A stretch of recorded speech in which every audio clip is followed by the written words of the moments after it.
Hello, everybody. Dr. Lonnie Stewart here from the Healthcare Education Transformation Podcast. Are you a physical therapy student about to start studying for the National Physical Therapy Examination? Or maybe you're a professor, a program director, or clinical instructor who teaches DPT students preparing for the NPTE? Either way, we would recommend checking out our sponsor, NPTE Final Frontier, and the community they've built around preparing for and succeeding on the NPTE. That exam and the preparation that goes along with it can be long, tedious, difficult, and stress inducing, but it doesn't have to be. NPTE Final Frontier has the tactics and resources to help address all of the usual barriers. They even have scholarships to help with NPTE study courses, FSBPT registration fees, and even research opportunities. And if that's not enough, they're even donating to the very first annual HET Podcast Scholarship to be awarded at the end of every year. Go to npteff.com for all of the details and use code HET for 10% off all purchases. Links to both the NPTE Final Frontier and their scholarship options are available in the show notes. And now, let's get ready to learn. Hello, everybody. Dr. F. Scott Feil here with an extra special guest today. Somebody who's been on the podcast before, somebody who is a friend to the education world, the physio world, the business world, you name it. Dr. Kelly Starrett back on with yet another book. Got my copy here, Built the Move. Thank you. Phenomenal book, my friend. I have to ask, though, why? Let's start there. I hadn't poked myself in the eye. Juliet and I hadn't challenged our relationship enough. One of the things I think we took on is that we're both coming to be 50 years old. That's important because we're starting to play a little bit different game than we did in our 20s and 30s as professional athletes. We also just came through a really gnarly pandemic where we got to test how our education and our teaching was actually serving people.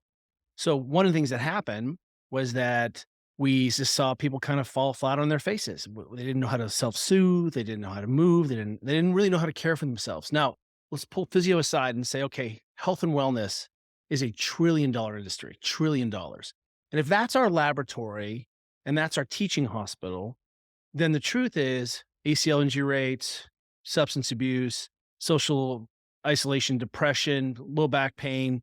Choose something, obesity, diabetes, like something you care about, and just say, well, how's our $1 trillion experiment running?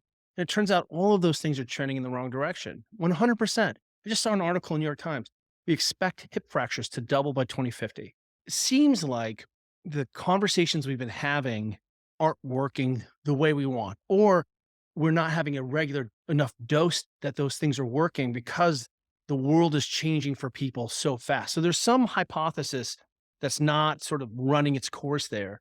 And simultaneously, because we've been working in high performance for 10, 20 years, we get to see all of the small hinges that open the biggest doors. And what we have always believed in, and I think this is like, I might have mentioned this before, that the highest calling, I mean, E.O. Wilson says that the highest calling of science is to serve the humanities. And I really like that idea, but also means that the highest calling of sports and performance is to transform society and transform community and transform our households. And that is failing to happen. So we simultaneously were like, hey, we're discovering that when we work with the world's best athletes and teams and populations, this is our base camp. And simultaneously, we recognize that people may have heard these things before, but we hadn't created objective measures. We hadn't expanded and said really clearly to people, here is a vital sign.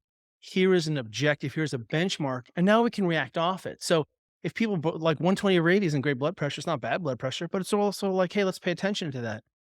We love and should be thinking about measuring things. That's what we do, observable, measurable, repeatable behavior. So why didn't we expand this definition of vital sign into the key aspects of physical practice, physical health? Then we can really start to make the case for people coming to a physical therapist, for example, every year to check on their vital signs. And if they're below, get some input. Yeah, I love that. And I want to talk about the 10 new vital signs here in a minute. And we'll dive into that because I personally have a love for this book. No offense to Becoming a Supple Leopard, great book. None But like taken. you said, very high athlete, high level, optimizing performance stuff. I specialize in geriatrics, right? So this is right up my alley because there's a lot of adaptations in here. There's things that these people should do. We're teaching our students how to help teach their patients how to get up off the floor. Super important, right? So we'll dive into those in a minute, but I do want to give just a brief moment here and a shout out to your co-author, who is just a grade A #1 badass. I don't know that people know this or not, but reformed lawyer, right? Yep. Fair, fair. Olympian, right? Well, not Olympian, but three-time world champion. World champion. That's right. That's You right. you guys, your story is actually tremendous. The two of you were both in whitewater sports, right? You were in river sports, and that kind of brought you together, I'm assuming?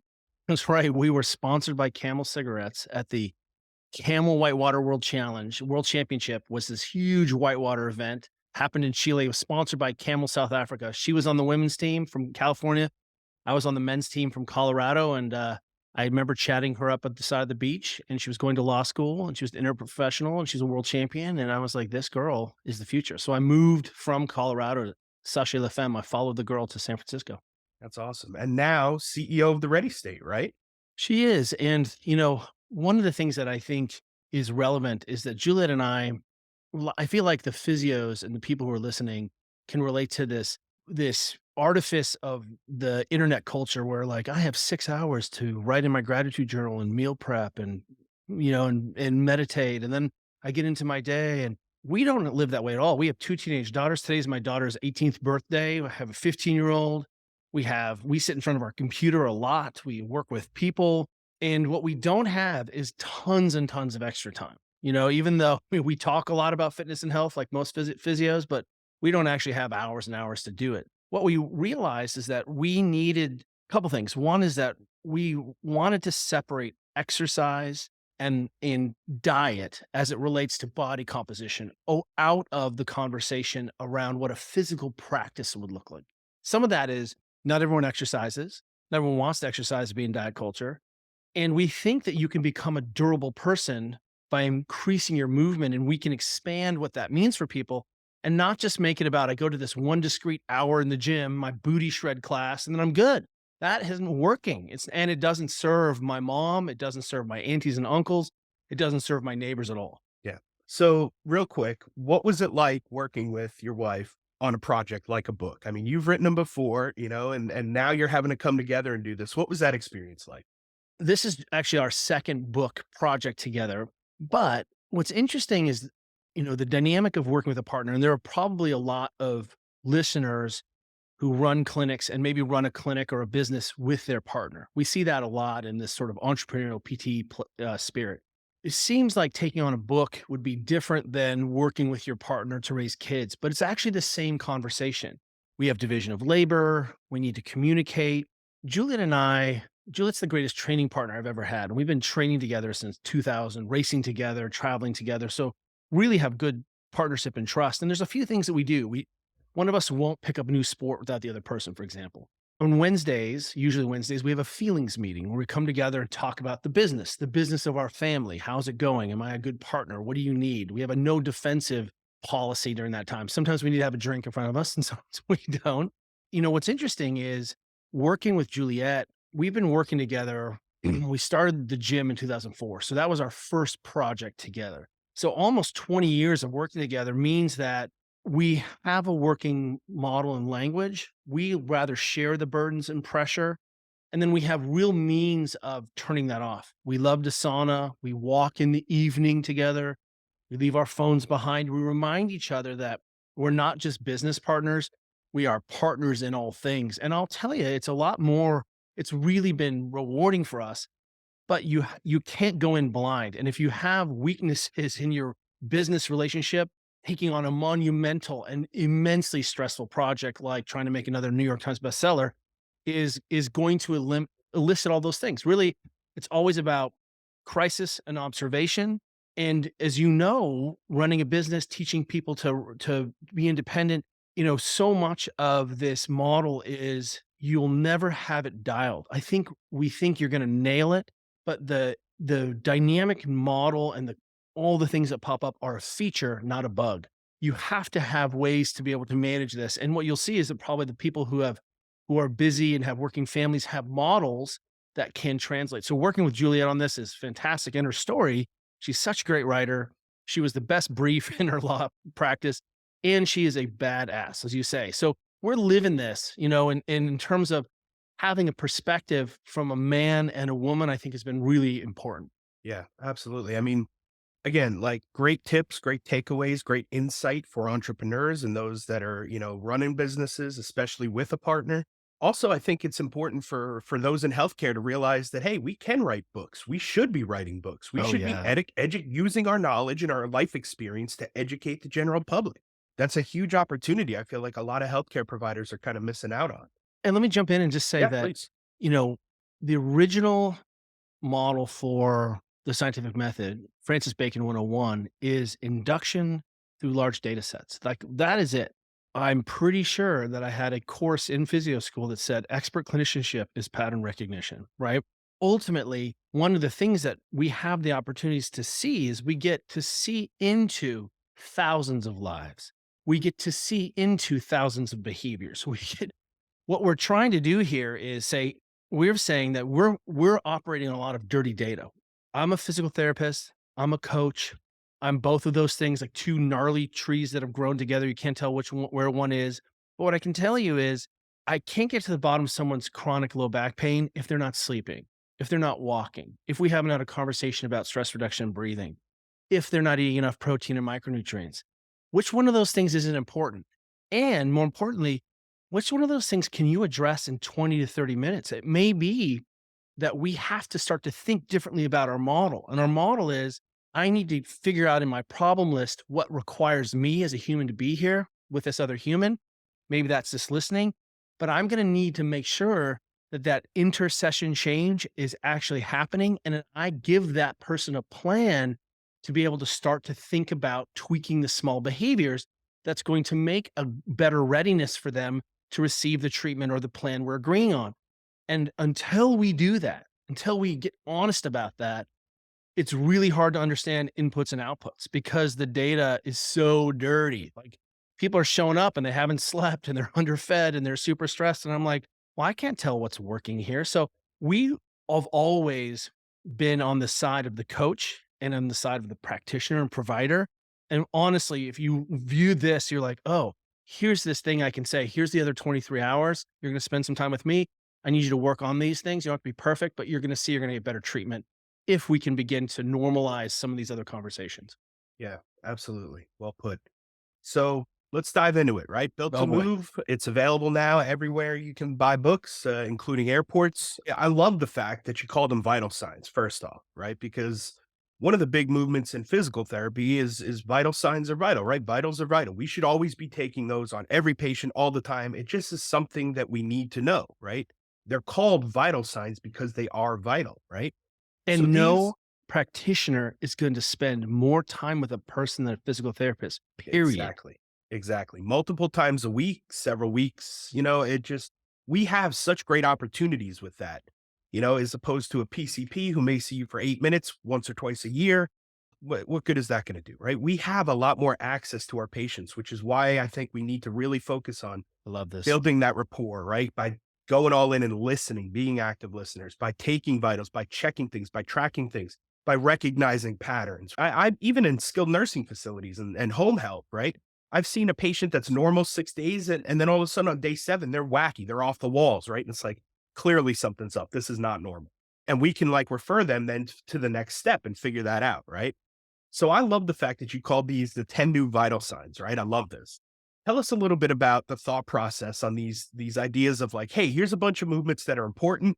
We're going to call them vital signs. The way to think about this is again, which behaviors, which practices, one are practicable. That means they're practical and you're able to do them every day. Which ones are essential are the biggest sort of levers of health. And what you see is we tend to isolate these things like us all. We want to, we're all in on breath or we're all in on walking, we're all in on sleep. We fail to appreciate how the human body and human system is really tightly coupled. No system works by itself.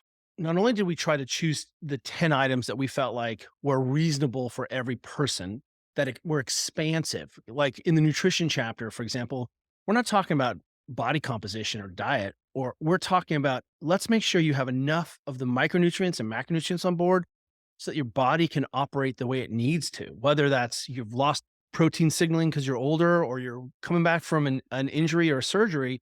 There's an amount of protein in there that people don't get, and it limits their adaptation to that experience.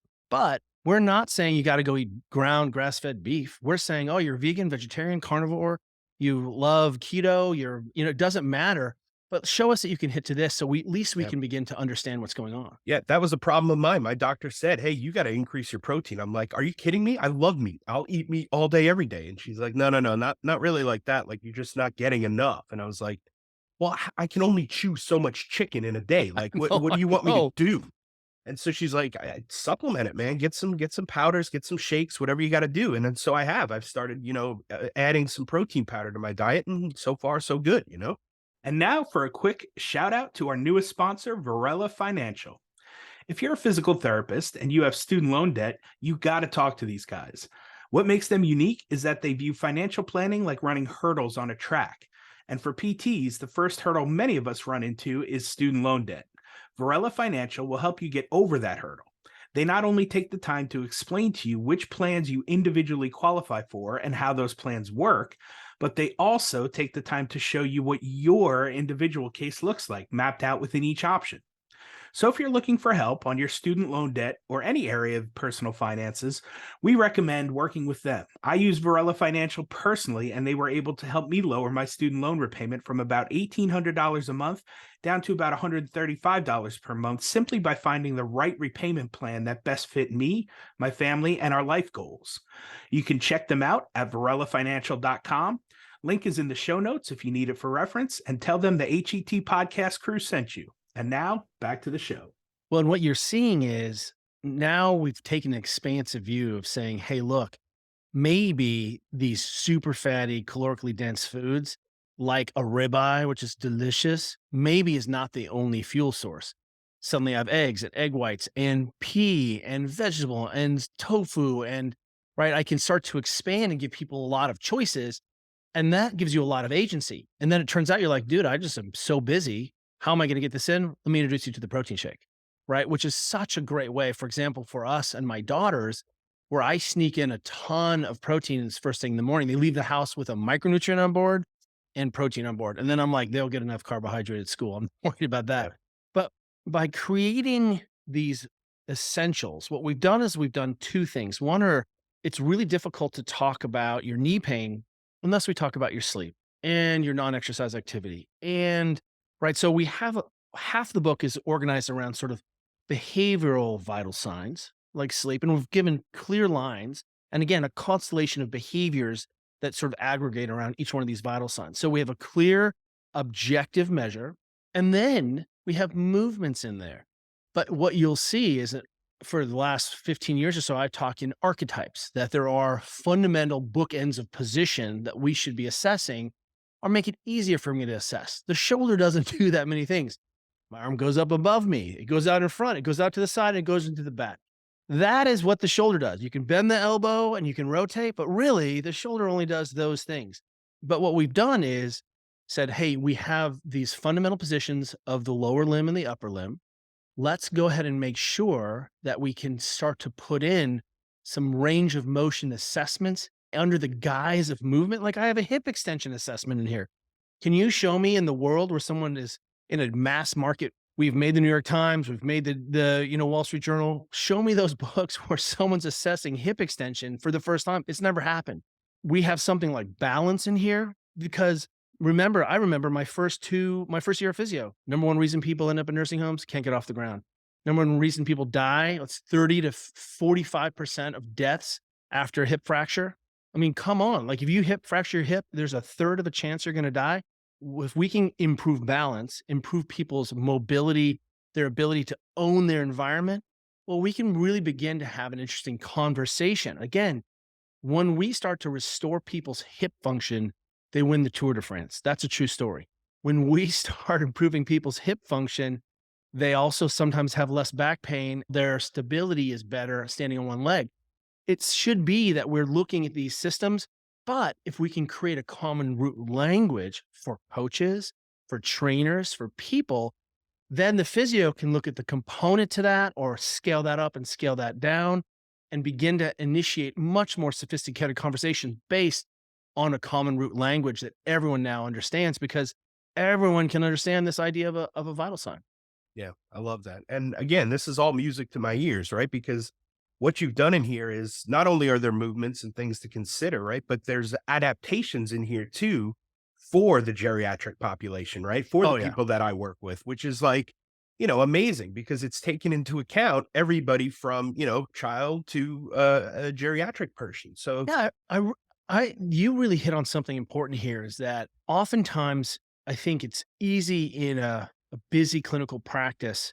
You can identify some things that will get someone better very quickly or give them some relief or restore function.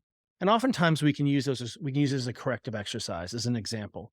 That corrective exercise solves a problem in the moment, but doesn't continue to scale or be useful or of utility. So squatting on a slant board, really useful. We can get a lot of stimulus, a lot of adaptation there. We know what we're doing. What's the world record for squatting on a slant board? Oh, it doesn't exist because it's not done, because it actually ends up being a dead end eventually. You can't walk around on a slant board your whole life. So what we've tried to do is say, look at things of regression and progression. And exactly what you're saying here is that we have key sort of diagnostics built in that we know are going to help people as they project into the back half of their lives. And yet, if you read this book, I would say ask your children, are they sleeping 8 hours? Because if you want to get out of pain, if you want to heal, if you want to grow a body, change your body composition, whatever it is, you need to sleep 8 hours, not 7, 8. And that means you may need to be in bed for 8.5 to 9 hours. So you can apply all of these things towards a pediatric population because while humans are very unique, the core principles underneath them aren't that variable.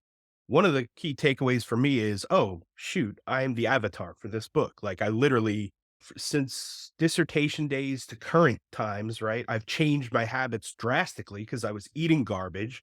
I wasn't sleeping at all. I was up late at night work. I was working full time, then working after I put the kids to bed on my dissertation and whatnot, right? And then it got worse as I picked up more hours doing home health and Yeah, starting my own business. that's right. And I knew it wasn't sustainable. I knew that. And so finally, it took me, hitting 40 years old to realize, all right, something's got to change here. Like, this is not, you're going to die. Right. And so, like the last 4 years or so, I've slowly been adapting each one of my bad habits and trying to take them on little by little. And it's been working. All my numbers are going in the right direction. They're trending in the right way. The lab values are looking better and better. So, like, it's a process, man. It's not easy, and I'm That not, is A, miraculous, B, such unusual experience for the average person, typical person, and 3, really speaks to the fact that most of us don't have formal training, and we will reach for whatever tool, tactic, strategy we need to cope in the moment. And if you're a 20-year-old young graduate of PT school and you're listening to 2 kind of old codgers talk here, you don't have kids, you haven't had a sick parent, you haven't flown on a overnight, you haven't had running a business where you're cash strapped and your cash flow. The pressures are going to come, and this is one of the reasons that we talk about durability and capacity and not just longevity. I think most of us who worked in the hospital are like, I'm not going to be 100 years old, but incapacitated in a wheelchair. That is not for me. I think that really helped Juliet and I understand, like, we want to be stealing Corvettes and racing bikes when we're 100 years old. I mean, that really is the goal. And simultaneously, what we want people to do is begin to, I think it's reasonable for us often to think that we'll have more time in the future. We'll have more willpower in the future. That is horse crap. Time is today. But also, what you just recognized is that 2 things. One is if we don't give people better tools to self soothe, if we're not the harbingers of better tidings and better ways to manage being a human as a physio who's responsible for the physiology of the human being, people will go and reach for THC, Ambien, Doritos, Taco Bell, sleep, TV. They'll self-soothe. It's actually been very dishonest that we've said pain is a medical problem. I think physios are the first people to raise their hands and be like, hold up, pain does not mean injury. It's not trauma. It's a request for change. But simultaneously, we were also said to, like, coaches and family members, oh, you're not sophisticated enough to handle pain. And so people were like, well, I can still do my job. I'm not going to go see a physical therapist for pain management. I'm not going to talk to my doctor. I'll just deal with it with bourbon. And that really is the sort of allegory for the fact that we can say, hey, well, yes, pain is complex psychoemotional components, et cetera, experience. But there are some things you can do over here that are unskilled that I need you to take care of if we're going to have a real conversation about untangling this knot. Simultaneously, you bring up this great point that when it gets hairy and we're so stressed, we want to have additional capacity to buffer that. So in athletics, we have this thing called session cost. A game, if I measure my athletes the next day, I can see what the cost of that high intensity game on nervous system readiness, on arousal, on force production, all those things. So all of our adaptation skills are about mitigating session cost in our athletic population so they can work harder, recover faster, et cetera, et cetera. We can apply that same MO to a young grad student who has a couple kids, who's working his butt off. How do we reduce the session cost so we can come back more intact to our families? And it turns out it's not a 1 hour exercise class at all. In fact, that, train is left the station. We have to start looking at where you can have agency and control so that you can actually expand your definition of what it means to be a physical person without exercise. Yeah, I'm glad you weren't able to measure me years ago because it would have been nasty. I was you. Or What are you talking about? Well, one of the things I love about the book too, Kelly, is you leave us off with a 21-day challenge, right? And I'm gearing up. I'm ready to start and give it a try and see what I can do. Tell us about the thought process behind that. Why did you give us homework? One of the things that we have recognized is that behavior change is the holy grail, right? My case study, my case report, looking at barriers to adherence. I had this, what keeps people from doing what they say and what they know they need to do? It's resistance, it's barriers to adherence. The more steps between you and getting something done, the less likely you're going to do it. So if all I have to do is give a busy, crazy person a listicle, here are the 27 things you need to get done. And you're like, when am I going to fit this in? We started to really look at, remember, we're parents, we run businesses, we are average people, Juliet and I. And what we started to look at is, okay, where are people going to have some agency and control? And some of this is our experience as clinicians and as coaches working on these things. And when we started to view where in a 24-hour duty cycle people might have some control, and then we overlay the idea that, hey, what ends up happening is we can change the framework so that people start to constrain the environment so they do the right thing automatically, right? I mean, it was literally me doing a session with the occupational therapist my first year when I saw them, you know, constrain the less affected hand in a glove. And I was like, what is happening here? And I was like, well, how can I use that idea of environmental constraint to have fewer cookies in the house so that I don't have to have willpower? I'm just like, look, if I have cookies in the house, no one in my house is safe until the cookies are gone. Like that's how I'll just be straight up, right? I'm like 2 in the morning. I'm like, oh, when are there cookies in the house? I should smuggle these burglars and kill them. Yeah. So what we can start to look at is, hey, we're going to identify places where people have agency and control. We're going to also look at what are our best understanding of behavior change. And when we see that 21 days, people cannot help but be challenged. In fact, for you clinicians listening, we actually made a free companion video course that goes on with the book that you can safely and feel good about handing out to your patient along. If they go to builttomove.com, they send the email, they'll get video drip. We're not selling anything. It's just a companion because we feel like we have a moral obligation to try to have a different conversation around health and wellness, one that's not fitnessy, one that's not about shredded abs and gluten-free vodka, because that certainly isn't working. So to answer your question again, 21 days, as we know, we can begin to really see habit change. It's long enough where people can experience and start to see how they can integrate this into their lives and also practice those moments where they have control. And we don't have to steamroll people with 100 things they got to get good at. Yeah. I love it. I love it. It's simple, effective. It's motivating. Built to Move. Here's the book. Go out and get it everywhere books are sold. Dr. Kelly Starrett, thank you so much for coming on, man. Thanks for having a chat with me. And where can people find you and reach out if they want to follow you and what you're doing these days and, have any follow-up or anything like that?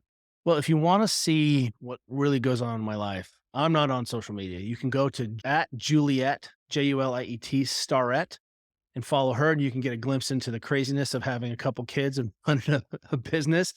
Not that you don't need that, physio people, but we're at the ready state, and all of our teaching, everything is on the readystate.com. And once again, highlight that there'd be no way we could take this on if I hadn't had a classic physio education. If I hadn't come through a formal process, there's no way I can organize, synthesize, think critically about the problems we're doing today. So people, you have not made the wrong decision. You have made the right decision to be a physio.